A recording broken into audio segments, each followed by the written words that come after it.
Oscar award. It's very funny. This is the first time we have this.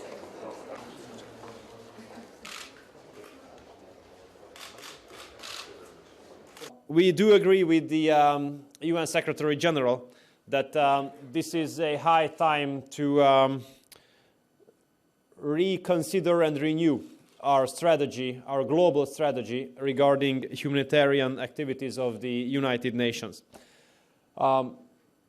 I think you are all aware that the world has been changing very rapidly. We are experiencing such situations which we have not experienced ever, and situations which we have never thought about before.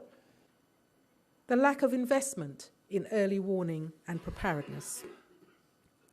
There are some significant questions that we need to address over the next 2 days. We need radical changes to how we finance humanitarian operations. The Secretary-General will convene a high-level panel to provide some out-of-the-box and creative thinking on how to bridge the growing gap between humanitarian funding and humanitarian needs. The summit next year could not have come at a better time. They give us the chance to take a good look at the system, a hard look at the challenges and the shortcomings, to truly evaluate our work, to think deeply about the sort of changes we need. The location of the summit is highly symbolic. It should guide our thinking. Istanbul is much more than a bridge between two continents. It's a symbol of a bridge between different cultures and religions.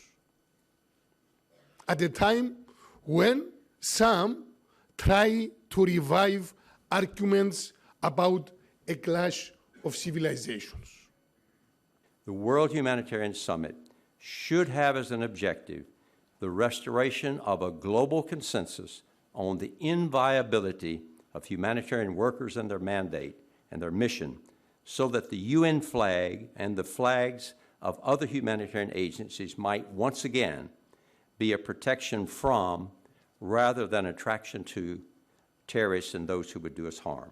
Finally, we have to learn to stay the course. The biggest challenge I see actually right now today is that how we can really devote our debate on the concrete changes we have to make on the ground. This is really about life saving. It's not about writing papers.